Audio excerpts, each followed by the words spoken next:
Hola, buenos días. Bienvenidos al proyecto IPG Patsala de Español. Me llamo Carlos Izquierdo Tobías y soy ex profesor visitante de Jamia Millia Islamia en Nueva Delhi. Ahora nos encontramos en el módulo 1 del paper Cultura y Civilización Española. Este módulo se titula La geografía española. Comenzaremos hablando de la situación geográfica de España como cruce entre Europa, África y América. España está situada al suroeste de Europa y está formada por una península, la península ibérica, y dos archipiélagos, las Islas Baleares en el mar Mediterráneo y las Islas Canarias en el Océano Atlántico. Además, cuenta con dos ciudades autónomas situadas en el continente africano, Ceuta y Melilla. España tiene frontera al norte con Francia y al oeste con Portugal, y sus costas dan al mar Mediterráneo, este y sur, al Cantábrico, norte, y al Atlántico, oeste. Las coordenadas exactas de España son longitud 3 grados este en Cataluña, 9 grados 30 oeste en Galicia, Baleares 4 grados este en el extremo oriental, latitud 44 norte en Galicia, 36 norte en Cádiz. Mención aparte merecen las coordenadas de Canarias, que al tratarse de un territorio ultraperiférico no se corresponden con la península. Mención aparte merecen las coordenadas de Canarias, que al tratarse de un territorio ultraperiférico no se corresponden con las de la península. 27 grados latitud norte y 18 longitud oeste. Se puede ver la distancia entre la península y las Islas Canarias en la siguiente imagen. España goza de una situación geográfica muy particular que viene condicionada por los siguientes factores. Representa el extremo suroeste del continente europeo y conecta el mar interior europeo, el Mediterráneo, con el Océano Atlántico, es decir, con las rutas hacia América. Al mismo tiempo, su frontera sur está a escasos kilómetros de la costa africana, por lo que se puede decir que está a medio camino entre ambos territorios. Junto a este dato relativo a la situación en Europa, es importante mencionar el hecho de que España es uno de los países europeos con mayor variedad de climas y relieves. Así, las diferentes regiones españolas tienen diferentes climas en función de su exposición a masas de aire frío y caliente. El predominio de cada una de ellas dará un tipo climático. Mientras que en el norte habrá un clima oceánico con más lluvias y temperaturas más bajas, en la zona meridional encontramos un clima seco y cálido. Vamos a hablar ahora sobre el relieve de España. España es un país con mucha masa montañosa, hasta el punto de que su altitud media elevada es de 660 metros. Este hecho lo convierte en el país más elevado de la Unión Europea después de Austria. En España hay cordilleras de varios tipos, aquellas que están distribuidas por la periferia peninsular, norte, sur y oeste, que son de mayor altura, y las cordilleras interiores más antiguas y de menor altura. Entre estas cordilleras periféricas encontramos una gran meseta de unos 600 metros de altitud. Además, existen dos grandes depresiones causadas por los ríos Ebro en el noreste y el Guadalquivir en el sureste. Veamos cada una por separado. La meseta, veamos cada una por separado. La meseta. El relieve de España se articula alrededor de una gran unidad central, conocida como meseta central, que tiene unos 650 metros sobre el nivel del mar de altura media. Está ligeramente inclinada hacia el Atlántico, de modo que los principales ríos que discurren por la meseta van de este a oeste, el Duero, el Tajo y el Guadiana. La única excepción importante es el Ebro, que fluye de oeste a este y desemboca en el Mediterráneo. El sistema central divide la meseta central en dos submesetas, la submeseta norte y la submeseta sur. Su límite sur es el sistema central. Al este limita con el sistema ibérico y al norte con la cordillera cantábrica. Toda la submeseta pertenece a la cuenca del río Duero. La submeseta sur es un poco menos elevada y está limitada hacia el sur por el sistema ibérico. El río más importante es el Tajo, pero también fluye el Guadiana más al sur. Los paisajes más característicos de la meseta son extensas llanuras dedicadas en su mayor. Los paisajes más característicos de las mesetas son extensas llanuras dedicadas en su mayoría al cultivo de secano. Como se puede ver en la imagen, se extienden durante muchos kilómetros, formando un paisaje bastante regular. Vamos a hablar ahora sobre las cordilleras. Las cordilleras interiores son el sistema central, el sistema ibérico y los montes de Toledo de menor altura. El pico más alto es el Almanzor, con 2.592 metros y se encuentra en la Sierra de Gredos. Las cordilleras periféricas más importantes son la cordillera Cantábrica, que separa la zona norte de clima atlántico y abundantes precipitaciones de la zona interior de la meseta con clima continental. Esta marca geográfica separa, pues, dos zonas climáticas claramente diferenciadas. Los Pirineos forman la frontera natural con Francia. Tienen 415 kilómetros de longitud y 150 kilómetros de anchura media. Cuentan con varios picos de más de 3.000 metros, como son Monte Perdido, de 3.355 metros, o el Aneto, de 3.404 metros. Frente a las montañas interiores, los Pirineos son una cordillera más joven, formada con posterioridad desde el punto de vista geológico, y por eso alcanzan alturas mayores. En los Pirineos hay también importantes glaciares y el clima es bastante riguroso. En la imagen siguiente se puede apreciar bien el contraste entre estos dos tipos de cordillera.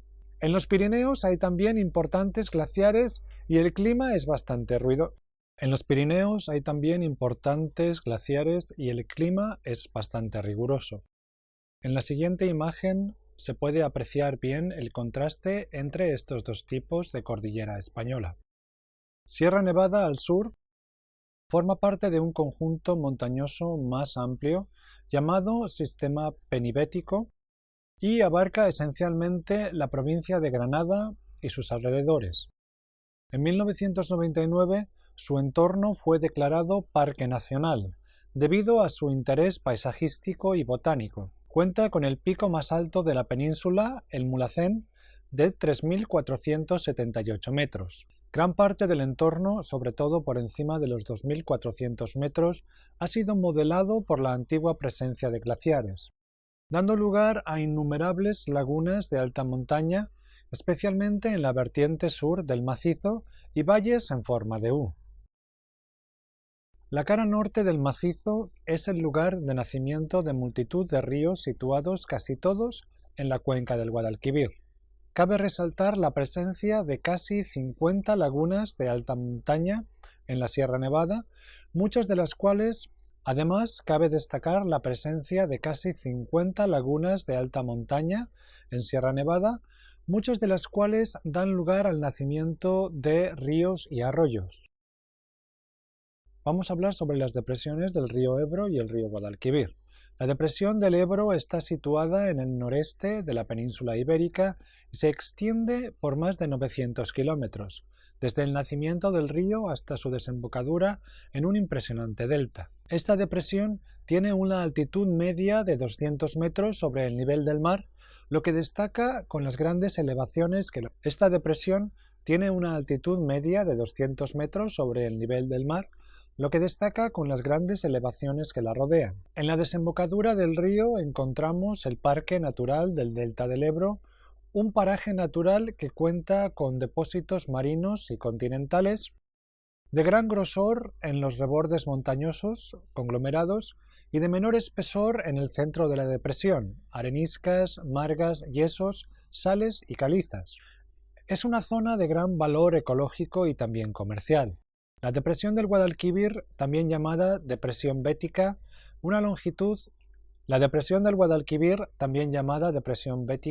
posee una longitud de 600 kilómetros.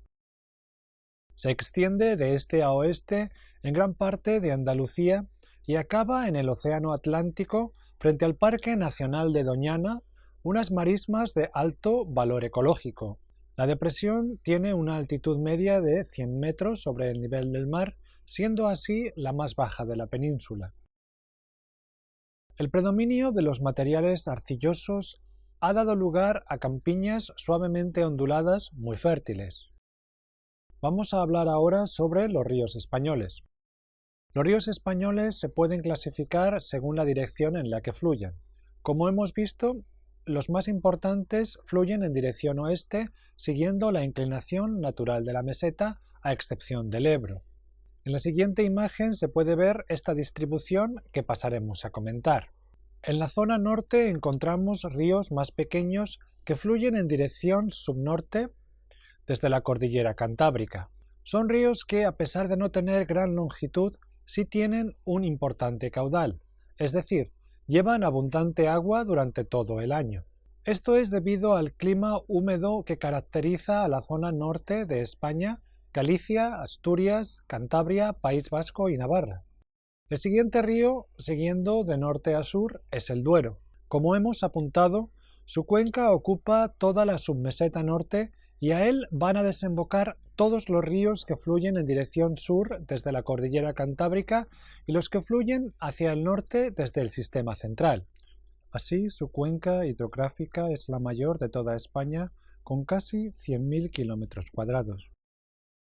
El nacimiento del Duero está en la falda sur del Pico Urbión, en la provincia de Soria, a unos 2.160 metros sobre el nivel del mar. Tras recorrer 897 kilómetros, desemboca en la ciudad de Oporto, en Portugal, donde forma un bellísimo estuario. Su caudal medio antes de desembocar en el Atlántico oscila entre los 650 metros cúbicos por segundo y los 675, si bien su caudal dentro de España es menor, en torno a los 570. Cuenta con numerosos embalses a lo largo de su recorrido. El río Tajo es el más largo de España y discurre por la meseta central en su parte central. El río Tajo es el más largo de España y discurre por la meseta central en su parte central. Sigue un rumbo este-oeste con una leve inclinación hacia el suroeste. El río mide 1.007 kilómetros, de los cuales 816 están en territorio español. La cuenca del Tajo alcanza una capacidad total de embalse en torno a los 14.500 hectómetros cúbicos. Su curso alto está incluido dentro del Parque Natural del Alto Tajo. También su curso medio-bajo está protegido legalmente mediante el Parque Nacional de Monfragüe, en Cáceres, y el Parque Natural del Tajo Internacional. Finalmente, en su desembocadura se encuentra la Reserva Natural del Estuario del Tajo en Portugal.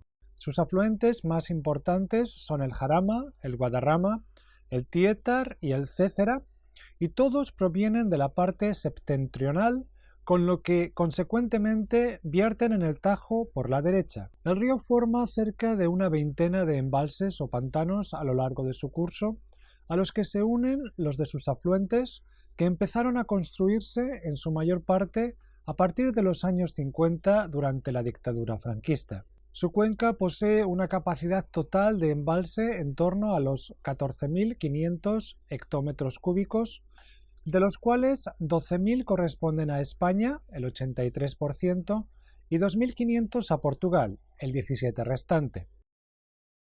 El Tajo atraviesa algunas de las ciudades más importantes españolas, como Toledo y Aranjuez, antes de desembocar en la capital de Portugal, donde forma un inmenso estuario. Al sur del río Tajo encontramos las cuencas del Guadiana y del Guadalquivir. El Guadiana es el cuarto río más largo de la península ibérica, con 744 kilómetros. Nace en el manantial de los Ojos del Guadiana y desemboca en el Atlántico, marcando la frontera entre España y Portugal durante 100 kilómetros. Comparativamente con los principales ríos españoles, el Guadiana presenta un escaso caudal. Pese a ser el cuarto río más largo, solo ocupa la 10ª posición en lo que respecta al volumen de aguas portado. La razón es que, a diferencia de las cuencas del Ebro, Duero o Tajo, El Guadiana no tiene afluentes relevantes, dada la escasa altitud de las formaciones montañosas que rodean su curso. Asimismo, el régimen hidrológico del Guadiana se encuentra determinado por las características geológicas de su cuenca, especialmente en lo que respecta a su cabecera y su curso alto, áreas conformadas por suelos muy permeables que favorecen la desaparición de las corrientes superficiales a través del fenómeno de la infiltración. Todas estas circunstancias han provocado que el aprovechamiento de sus aguas para usos agrícolas y energéticos haya sido bastante limitado, hasta prácticamente la segunda mitad del siglo XX. El río Guadalquivir nace en la Sierra de Cazorla, en Jaén, y desemboca en el Atlántico en la población de Sanlúcar de Barrameda, formando un amplio estuario entre Cádiz y Huelva. Entre Sevilla y el estuario se sitúa una amplia zona húmeda conocida como las Marismas del Guadalquivir. El Guadalquivir es el quinto río por longitud de la península y atraviesa las principales ciudades andaluzas, Córdoba y Sevilla. Posee un régimen fluvial muy irregular y esto provoca enormes crecidas. Estas han causado problemas a lo largo de la historia, sobre todo en Sevilla, ya que se encuentra en plena llanura aluvial. El problema de las inundaciones se ha resuelto en la capital andaluza, pero no así en Córdoba y otras poblaciones de la cuenca como Andújar y Montoro, que fueron afectadas por graves inundaciones en 1997. El problema de las inundaciones se ha resuelto en la capital andaluza, pero no así en Córdoba y otras poblaciones de la cuenca como Andújar y Montoro, que fueron afectadas por graves inundaciones en 1996 y 1997. Como resultado, se construyeron varios embalses que han permitido regular mucho mejor el cauce del río y sus afluentes. Es el río navegable más importante de España y su puerto más importante es el de Sevilla. Durante la época colonial poseía el monopolio para el comercio con América. Se administraba todo desde la Torre del Oro. El riego consume el 80-85% del agua disponible. Los regadíos se estimaban en 665.000 hectáreas en 1999 y se concentran alrededor del cauce del río Guadalquivir. Esto resulta en una actividad económica muy productiva. Se cultivan hortalizas, algodón, maíz, fresas, olivas, cítricos y otros frutales. Igualmente existen unas 35.000 hectáreas de arrozales localizadas en las marismas del Guadalquivir. Sin embargo, el Guadalquivir se enfrenta a un problema de polución en las aguas procedente de zonas urbanas, industriales y agrícolas. Esto tiene un impacto negativo en la calidad del agua de la zona. Según el tipo de industria se producen distintos tipos de residuos, si bien hay eficaces sistemas de depuración de las aguas. Pero a pesar de los esfuerzos, el nivel de contaminación y vertidos al río va aumentando paulatinamente, sobre todo en las industrias que producen contaminantes más peligrosos, como metales tóxicos producidos por minas o los trabajos en el puerto de Sevilla. Todo esto hace que el Guadalquivir tenga una turbidez y un grado de salinidad muy alto, afectando a su vida económica y medioambiental. Todo esto hace que el Guadalquivir tenga una turbidez y un grado de salinidad muy alto, afectando a su vida económica y medioambiental debido al desgaste que sufre por las consecuencias anteriormente vistas. A esto hay que añadir la baja tasa de depuración de vertidos urbanos que se registra en las poblaciones que vierten sus aguas residuales al río, especialmente las situadas en la cuenca del río Guadaira. A esto hay que añadir la baja tasa de depuración de vertidos urbanos que se registra en las poblaciones que vierten sus aguas residuales al río, especialmente las situadas en la cuenca del río Guadaira, donde además está la problemática derivada de los vertidos procedentes de la industria del aderezo de aceituna altamente contaminante. Gracias a la concienciación de los gobiernos, desde el año 2000 todas las aguas residuales que vierten al río Guadaira son depuradas en estaciones depuradoras de aguas residuales urbanas. El río Ebro es el más caudaloso de España y el segundo más largo después del Tajo. El río tiene una longitud total de 930 kilómetros y su cuenca hidrográfica es la más extensa de España, con una superficie de 86.100 kilómetros cuadrados, ya que la del Duero, que es mayor, se reparte entre España y Portugal. A pesar de ser el más caudaloso, es muy irregular. A finales de verano tiene fuertes estiajes en toda la cuenca, de modo que apenas lleva una décima parte de su caudal medio.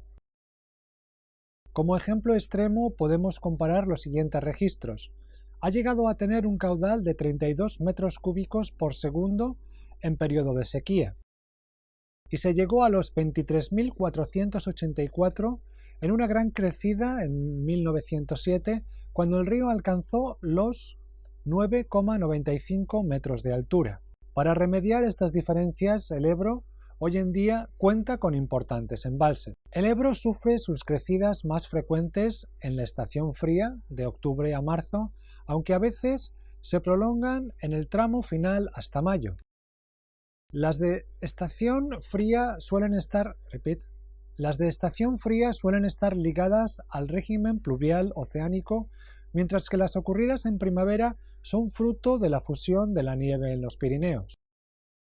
Por el contrario, los estiajes se producen en verano, de julio a octubre en Miranda de Ebro y de finales de agosto y primeros de septiembre en Tortosa. Los aprovechamientos de las aguas del Ebro son variados. Para el regadío, que a través de diferentes canales abastecen a 783.948 hectáreas de cultivo. También se aprovechan sus aguas para la producción eléctrica, con unas 250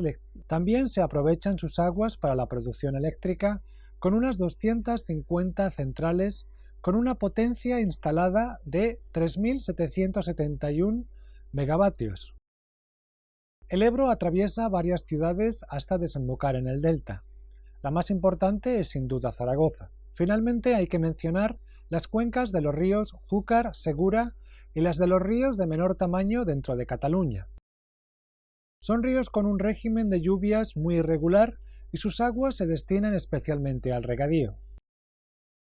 Vamos ahora a hablar sobre los paisajes españoles. Los paisajes españoles se diferencian. Vamos a hablar ahora sobre los paisajes españoles. Los paisajes españoles se agrupan en tres grandes secciones en función del clima.